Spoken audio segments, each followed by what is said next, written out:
Good morning, नमस्कार, Sat Sri Akal. Welcome back to our channel grow wide. कैसे हैं आप लोग? अभी मार्केट ऑल टाइम पीक पे है, तो ये सवाल सबके जहन में आ रही है, क्या करनी चाहिए हमें? क्या इलेक्शन तक का रुकनी चाहिए? इलेक्शन अगले साल है। क्या हमें अपने पैसे को अभी लगा देनी चाहिए? क्या डेट में लगाएं? क्या एफडी में लगाएं?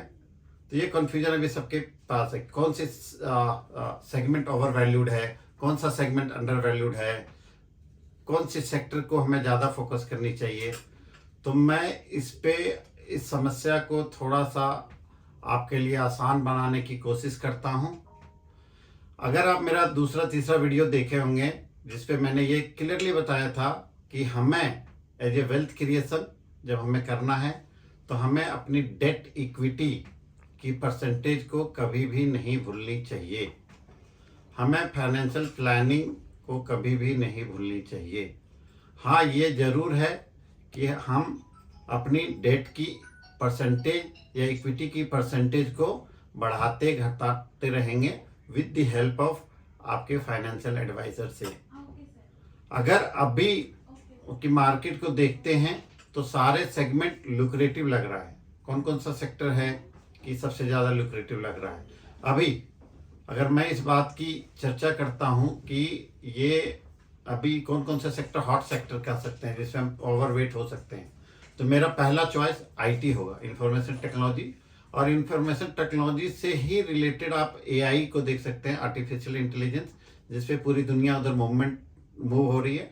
तो हमें भी वैसे कुछ शेयर्स की ओर ध्यान देनी चाहिए जो आर्टिफिशियल इंटेलिजेंस से रिलेटेड हो।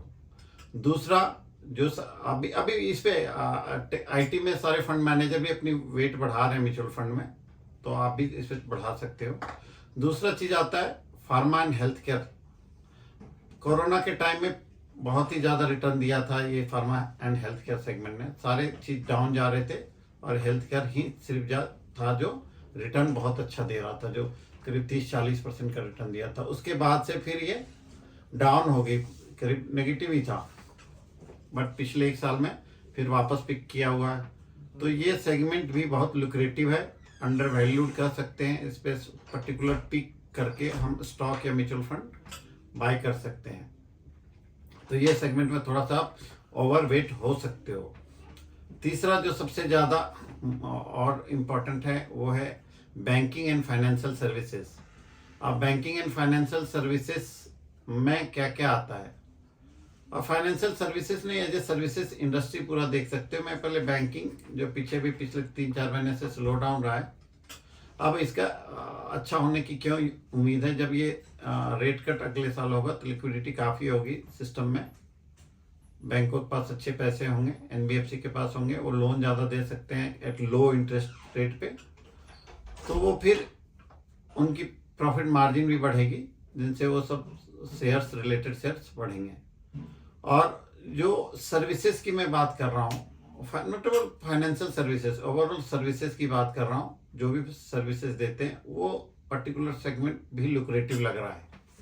तो इस पर थोड़ा सा, बहुत ज़्यादा नहीं बट थोड़ा सा हम रख सकते हैं इस पे सेगमेंट में।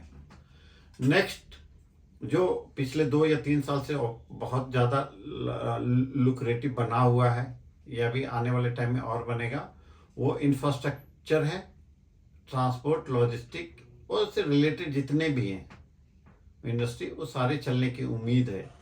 क्योंकि पीछे जो कैपेक्स बढ़ाया था गवर्नमेंट ने, और साथ साथ में गवर्नमेंट की फोकस ही भी इस सेगमेंट की ओर ज़्यादा है।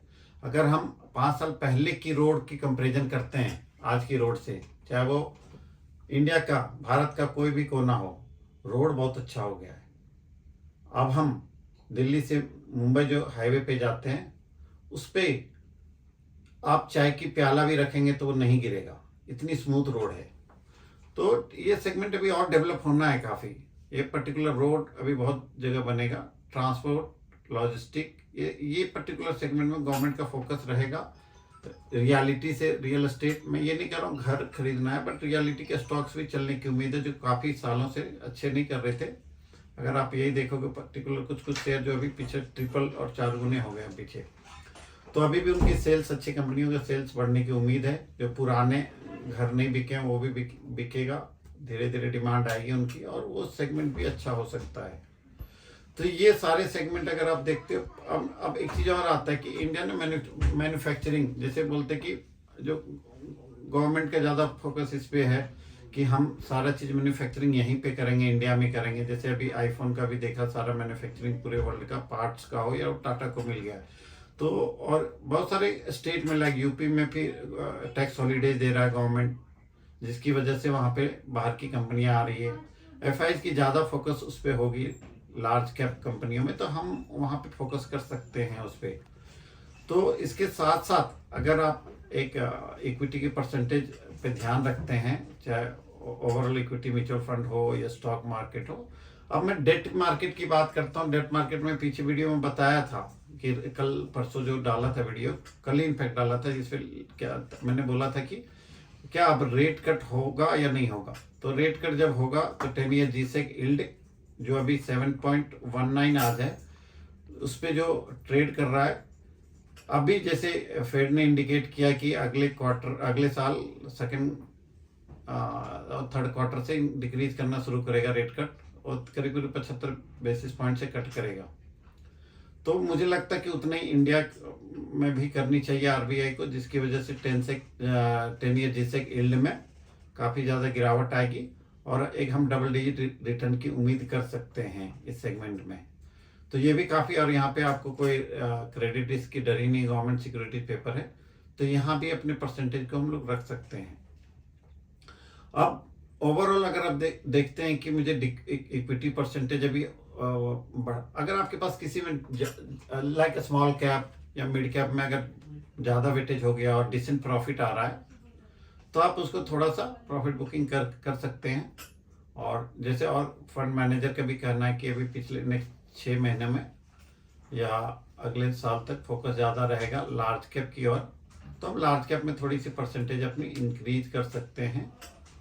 अगर आप शॉर्ट टर्म से थोड़ी सी अगर आपको डर लग रही है तो लार्ज कैप की परसेंटेज बढ़ा सकते हैं, और लार्ज कैप में भी रिटर्न ज़्यादा बनने की उम्मीद लग रही है। जैसे अभी बुल रन हुआ था मिड एंड स्मॉल कैप में, वो बुल रन नहीं रहने वाली है। जो हमने अभी 40-45% का एक साल में रिटर्न देखा है स्मॉल एंड मिड कैप में, ये बहुत ज़्यादा दिन से नहीं हुआ, मार्च के बाद अप्रैल ऑनवर्ड से ही रिटर्न दिया है। तो इस चीज़ का हमें ध्यान रखनी चाहिए। बट इस पर भी फंड मैनेजर, उन पर भी जो ड्यूटी है उनकी बहुत टफ हो गई है।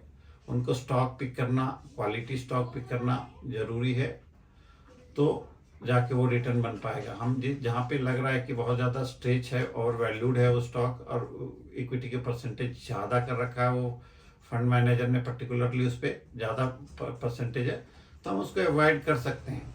बट आप फंड मैनेजर पे भी ट्रस्ट कर सकते हैं कि कितना स्मार्ट है, कितना ट्रैक रिकॉर्ड अच्छा रहा है उनका, तो उसके बेसिस से भी आप पोर्टफोलियो देख सकते हैं कि पर्टिकुलरली कहाँ कहाँ पे इन्वेस्टमेंट उन्होंने कर रखा है पर्टिकुलर फंड ने। तो ये आपको मेरी वीडियो कैसी लगी? अगर अच्छी लगी हो तो ज़रूर लाइक करें, सब्सक्राइब करें, शेयर करें और कमेंट करें। Thank you. जय भारत।